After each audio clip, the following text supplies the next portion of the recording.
ஆன்மீகத்தின் வழி நடக்கும் அன்பு உள்ளங்கள் அனைவருக்கும் வணக்கம் நண்பர்களே. நாம் இன்னைக்கு இந்த பதிவில் பார்க்கக்கூடிய ராசி சனி பகவான ராசி அதிபதியாக கொண்ட மகரம் ராசி நேயர்களுக்கு பிறந்திருக்கும் புரட்டாசியில் உங்களுக்கு ஏற்படும் சாதகமான பலன்கள் என்ன, பாதகமான பலன்கள் என்ன, என்ன செஞ்சால் பாதகமான பலன்களில் இருந்து விடுபட முடியும் அப்படிங்கிற முழு தகவலையுமே இந்த பதிவை பார்த்து நாம் தெரிஞ்சுக்கலாம். இந்த பதிவு உங்களுக்கு பயனுள்ளதாக இருக்கும். ஸோ ஸ்கிப் பண்ணாமல் முழுமையாக பாருங்கள். ராசியிலேயே அதிக புகழ் வெளிச்சம் இல்லாதவங்களும் பகட்டு இல்லாத ஒரு ராசியுமே இந்த மகர ராசிக்காரங்க அப்படின்னு சொல்லலாம்.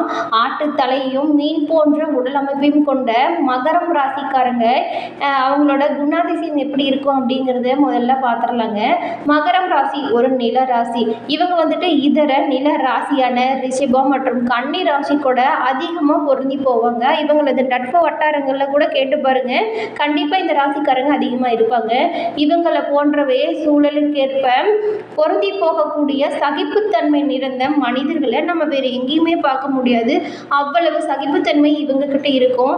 அது மட்டும் இல்லாமல் மகரம் ராசி உறவுக்காக அதிக அளவில் தன்னை அர்ப்பணிக்கக்கூடிய ஒரு ராசி அப்படின்னே சொல்லலாம். உறுதியாக தெரியாத போதும் கூட அவர்களின் உணர்ச்சிகளை பயங்கரமாக வெளிப்படுத்தி அன்பு அதிகமாக காட்டுவாங்க. மகர ராசிக்காரங்க கிட்ட மிக ஆழமான உண்மையான அன்பு இருக்குங்க.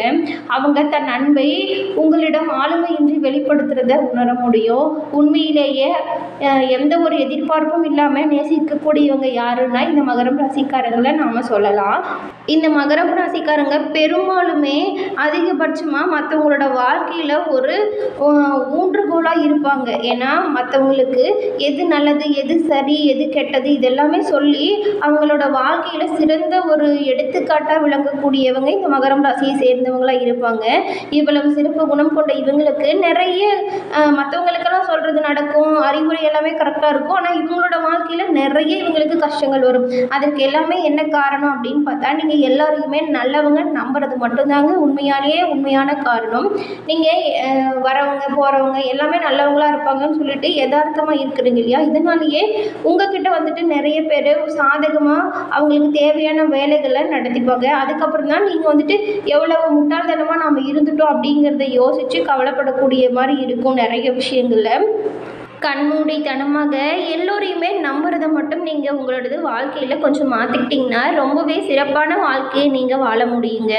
அது மட்டும் இல்லாமல் உங்களோட வாழ்க்கையில் உங்களுக்கு ஏற்படும் காரிய தடைகள் விலகிறதுக்கு நீங்கள் என்ன பண்ணலாம் அப்படின்னு பார்த்தா, உங்களோட ராசி அதிபதி சனி பகவான் அப்படிங்கிறதுனால உங்களுக்கு சனிக்கிழமையில் பைரவர் வழிபாடு மேற்கொள்வது ரொம்பவும் நல்லதாக இருக்கும். ஏன்னா உங்களது ராசிக்குரிய கடவுள் பைரவர். பைரவரின் அருளை பெற சிவபெருமான் வழிபாடு மேற்கொள்வது ரொம்பவும் நல்லதாக இருக்குங்க. மறந்துடாதீங்க, சனிக்கிழமையில் பைரவர் வழிபாடை மேற்கொள்ளுங்க. கட்டாயம் உங்களுக்கு ஏற்படும் காரிய தடைகள் கஷ்டங்கள் எல்லாமே விலகுவதற்கு பைரவர் உங்களுக்கு உறுதுணையாக இருப்பார். உங்களுக்கு பைரவர் பிடிக்கும் என்றாலும் இந்த வீடியோ பதிவின் கமெண்ட்டில் பைரவருக்கு போற்றி என 3 முறை பதிவிடவும் செய்யுங்க. பைரவரின் அருளால் உங்களது வாழ்க்கை வளமானதாக மாற நாங்கள் வாழ்த்துக்களையும் தெரிவிச்சுக்கிட்டு நாம் தொடர்ந்து மகரம் ராசியில் உள்ள உத்திராடம், திருவோணம், அவிட்டம் இந்த 3 நட்சத்திரக்காரர்களுக்கும் பலன்கள் இந்த மாதம் எப்படி அமைஞ்சிருக்கு அப்படிங்கிறத பார்த்துடலாம். முதல்ல உத்திராடங்க.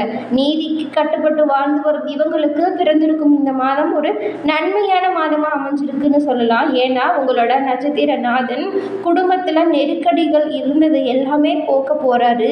அரசு வழியில் ஏற்பட்டிருந்த பிரச்சனைகள் நீங்கும். மேலும் வழக்குகள் ஏதாவது இருந்தால் கூட உங்களுக்கு சாதகமான பலன்களை கொடுக்கும். ராகுவின் முயற்சியால் நீங்கள் மேற்கொள்கின்ற அனைத்து செயல்களுமே வெற்றியடையும் வாய்ப்பை ஏற்படுத்தி கொடுக்கும். குரு பகவானின் பார்வை உங்களோட ராசியில் இருக்கிறதுனால உங்களிடம் இருந்த பலவீனம், பயம் எல்லாமே உங்களை விட்டு ஓடி போயிடும். அதனால நீங்கள் எந்த ஒரு விஷயத்தையுமே சரி அப்படின்னு நினச்சா தைரியமாக செய்யலாங்க. தொழில், வியாபாரம் இது எல்லாமே நல்ல முன்னேற்றம் காணும் வகையில் அமையும். வரவு அதிகரித்து காணப்படும். உத்தியோகத்தில் இருந்த பிரச்சனைகள் படிப்படியாக குறைஞ்சிடும். ஒரு சிலருக்கு எல்லாமே புதிய சொத்துக்கள் வந்து சேரும். திருமண வயதில் இருக்கிறவங்களுக்கு நல்ல வரன்கள் தேடி வருங்க. வேலைக்காக முயற்சி செய்கிறவங்களுக்கு கூடிய விரைவில் நல்ல பதில் கிடைக்கும். மேலும் மாதத்தின் பிற்பகுதியில் புதன் பகவான் உங்களுக்கு யோகத்தை வழங்க இருக்கிறதுனால இழுபறியாக இருந்து வந்த பிரச்சனைகள் கூட, சொத்து விவகாரம் கூட முடிவிற்கு வந்துடுங்க. விரும்பி இடத்தை வாங்க உங்களால் நல்ல முயற்சி செஞ்சீங்கன்னா இந்த மாதமே வாங்கிடலாம். மேலும் மாணவர்களுக்கு படிப்பில் அக்கறை அதிகரிக்கும். அரசியல்வாதிகளின் செல்வாக்கு உயர்ந்து காணப்படும். உங்களுக்கு அதிர்ஷ்ட நாட்கள் அக்டோபரில் 1, 8, 10, 17.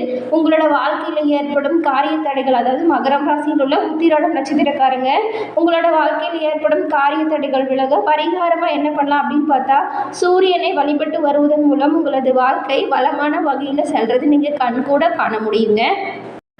அடுத்து திருவோணம் நட்சத்திரக்காரர்களுக்கு இந்த மாதம் பலன் எப்படி அமைஞ்சிருக்குன்றதை தொடர்ந்து பார்க்கலாங்க. தெளிந்த மனதோட வாழ்ந்து வரும் இவங்களுக்கு பிறந்திருக்கும் இந்த மாதம் ஒரு யோகமான மாதமாக இருக்குது. இது வரைக்கும் உங்களோட வாழ்க்கையில் நீங்கள் சந்திச்சுட்டு வந்த சங்கடங்கள் ஒவ்வொன்றா விலக ஆரம்பிக்க போகுது. ராகு, குரு, செவ்வாயின் செயல்பாடுகள் உங்களை உச்சத்தை தொட வைக்கும் ஒரு நிலைக்கு கொண்டு போவாங்க. அது மட்டும் இல்லாமல் நீங்கள் எதிர்பார்த்திருந்த எதிர்பார்ப்பு நிறைவேறும் ஒரு சிறப்பான மாதமாக இந்த மாதம் உங்களுக்கு அமைய போகுது. அது மட்டும் இல்லாமல் உடலில் ஏற்பட்டிருந்த பாதிப்புகள், மருத்துவ செலவுகள் எல்லாமே குறைஞ்சு காணப்படும் இந்த மாதம். உங்களோட தொழிலில் ஏற்பட்டிருந்த போட்டி பொறாமைகள் விலகிறத நீங்கள் கண்கூட காண முடியுங்க. நீண்ட நாளாக முயற்சி செஞ்சுட்டு வந்த பிரச்சனை எப்படா முடியும் அப்படின்ற மாதிரி ரொம்பவும் சோர்ந்து இருப்பீங்க. அந்த பிரச்சனை எல்லாமே இனி உங்களை தொடராதுங்க. ஒரு முடிவிற்கு கூடிய விரைவில் வந்துடும். நீண்ட நாளாக முயற்சி செய்தும் வாங்க முடியாத இடத்தை வாங்கி அதில் குடிபோக்குவதற்கான வாய்ப்புமே அமையும்.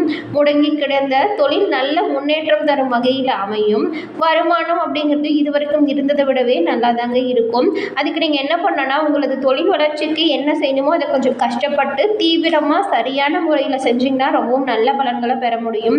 குழந்தைகளின் நிலையில முன்னேற்றம் காணப்படும். சிலருக்கு குழந்தை பாக்கியம் ஏற்படும் வாய்ப்புமே இந்த மாதம் இருக்குங்க. திருமண வயதினருக்கு வரன்கள் நல்லதா கிடைக்கும். காவல், இராணுவம், விவசாயம், மருத்துவம், கெமிக்கல் போன்ற துறையில் இருக்கிறவங்களுக்கு கொஞ்சம் உங்களோட வேலையில் கொஞ்சம் கவனமாக இருக்கணுங்க. நீங்கள் உங்களது பணிகளை சிறப்பாக செய்வதன் மூலம் நிலை சற்று அதிகரித்து காணப்படும். இப்போ இருக்கிறதோடவே நல்ல நிலைக்கு நீங்கள் வருவீங்க. அரசு வழியில் ஏற்பட்டிருந்த சங்கடங்கள் விலகிடும். வாழ்க்கை துணைக்கும் உங்களுக்கும் இணக்கமான சூழ்நிலை ஏற்படும். உங்களை விட்டு பிரிஞ்சு போன உறவுகள் அவங்களா தேடி வந்து பேசுவதற்கான வாய்ப்பும் அமையும். தெய்வ அருளும் பெரியோரின் ஆசையும் இந்த மாதம் கிடைக்கும். மாணவர்களுக்கு படிப்பில் அக்கறை அதிகரித்து காணப்படும். உங்களுக்கு இந்த மாதம் அதிர்ஷ்ட நாட்கள் அக்டோபரில் 2, 8, 11, 17. மகரம் ராசியில் திருவோணம் நட்சத்திரக்காரங்க, உங்களோட வாழ்க்கையில் ஏற்படும் காரிய தடைகள் விலக பரிகாரமாக என்ன பண்ணலாம் அப்படின்னு பார்த்தா, மீனாட்சி சுந்தரேஸ்வரரை வழிபட்டு வருவதன் மூலம் நல்ல வளமான வாழ்க்கையை உங்களால் அமைத்துக்கொள்ள முடியும். அடுத்து அவிட்டம் 1 மற்றும் 2 மாதம் கொண்ட நட்சத்திரக்காரர்களுக்கு இந்த மாத பலம் எப்படி அமைஞ்சிருக்குன்னு பார்க்கலாம். நினைத்ததை சாதித்து வரும் உங்களுக்கு பிறந்திருக்கும் இந்த மாதத்தில் எதிர்பார்ப்பு நிறைவேறும் ஒரு சிறப்பான மாதமாக அமைஞ்சிருக்கு நண்பர்களே. நிறைவேறாமல் இருந்த முயற்சி இப்போ நிறைவேற ஆரம்பிக்கும். உங்களோட உடல் நிலையில் ஏற்பட்டிருந்த பாதிப்புகள் படிப்படியாக குறைஞ்சி காணப்படும். அது மட்டும் இல்லாமல் வியாபாரம், தொழிலில் ஏற்பட்டிருந்த போட்டி பொறாமை பிரச்சனை இது எல்லாமே உங்களை விட்டு விலகிடும். இது வரைக்கும் இருந்ததை விடவே ரொம்பவும் சிறப்பான வாழ்க்கையை நீங்கள் வாழ்வதற்கான ஒரு நல்ல மாதமாக அமைஞ்சிருக்கு. ஏன்னா குரு பகவானின் பார்வை உங்களுக்கு நல்ல இடத்துல இருக்கிறதுனால செல்வாக்கு அதிகரிக்கும். தெய்வ அருளும் பெரியவங்களோட துணையும் முன்னேற்றத்தை நோக்கி அழைச்சி செல்லும். வீடு வாங்கும் யோகம் இருக்குது. ரியல் எஸ்டேட் தொழில் செய்கிறவங்களுக்கு தொழில் விஷயத்தில் ஏற்பட்டிருந்த தடைகள் விலகுங்க. அது மட்டும் இல்லாமல் ராகு பகவானால் வேலை ஒவ்வொன்றும் உங்களுக்கு லாபத்தை ஏற்படுத்தும் வகையில் அமையும். குழந்தை பாக்கியம் இல்லாத தம்பதிகளுக்கு கூடிய விரைவில் குழந்தை பாக்கியம் கிடைப்பதற்கான வாய்ப்பு அமைஞ்சிருக்கு. நீங்கள் இதுக்கு என்ன பண்ணணும்னா, ராகுவை வணங்கிட்டு வாங்க, கட்டாயம் நல்லது நடக்கும். ஏன்னா இப்பொழுது அவர் நல்ல இடத்துல அவளது பார்வை உங்களுக்கு இருக்கிறதுனால இந்த வாய்ப்பு கிடைப்பதற்கான யோகம் அமையும். எதிர்பார்த்திருந்த நல்ல தகவல்கள் உங்களுக்கு கிடைக்கும். திருமண வயதில் இருக்கிறவங்களுக்கு நல்ல வரன் கிடைக்கும். மாணவர்களுக்கு கல்வியில் இருந்த தடைகள் அனைத்துமே விலகுதுங்க. புதனின் சஞ்சாரம் சாதகமாக இருக்கிறதுனால புதிய ஒப்பந்தங்கள் நிறைய வரும். நிறைய ஒப்பந்தத்தில் நீங்கள் கையெழுத்து போடும்படியான நிகழ்வு நடக்கும். கையெழுத்து போடுறதுக்கு முன்னாடி ஒரு முறைக்கு பல முறை அதை படித்து பாருங்கள். கண்மூடித்தனமாக யாரையும் நம்பாதீங்க. செல்வாக்கு அதிகரிக்கும். பெண்களுக்கு வாழ்க்கை துணையுடன் இணக்கமான நிலை ஏற்படும். குடும்பத்தில் உங்களுக்கு மதிப்பும் மரியாதையும் அதிகரித்து காணப்படும். உங்களுக்கு மற்றவங்க மேலே வரக்கூடிய கோபத்தை ஓரளவுக்கு கட்டுக்கொள்ள வச்சுக்கோங்க. தேவையில்லாமல் கோபப்பட்டிங்கன்னா நிறைய விஷயங்களை இழக்க வேண்டியதாக இருக்கும். உங்களுக்கு இந்த மாதம் அனைத்து கிரகங்களின் சஞ்சாரம் மிகவும் நல்ல இடத்துல இருக்கிறதுனால உங்களது வாழ்க்கை இதுவரைக்கும் இருந்ததை விடவே சிறப்பாக அமையும். உங்களோட வாழ்க்கையில் உங்களுக்கு ஒரு முன்கோபத்தையும் கண்மூடித்தனமாக எல்லாரையும் நம்புறதை மட்டும் நீங்கள் குறைச்சிட்டிங்கன்னா ரொம்பவும் நல்ல பலன்களை நீங்கள் பெற முடியும் நண்பர்களே. இந்த மகரம் ராசியில் உள்ள அவிட்டம் நட்சத்திரக்காரங்க உங்களோட வாழ்க்கையில் ஏற்படும் காரியத்தடைகள் விலக பரிகாரமாக என்ன பண்ணலாம் அப்படின்னு பார்த்தா, முருக பெருமானை வழிபட்டு வருவதன் மூலம் உங்களோட வாழ்க்கையில் வளம் அப்படிங்கிறது அதிகரித்து காணப்படும் நண்பர்களே. தொடர்ந்து பார்த்தமைக்கு நன்றி. வணக்கம் நண்பர்களே. வாழ்க வளமுடன்.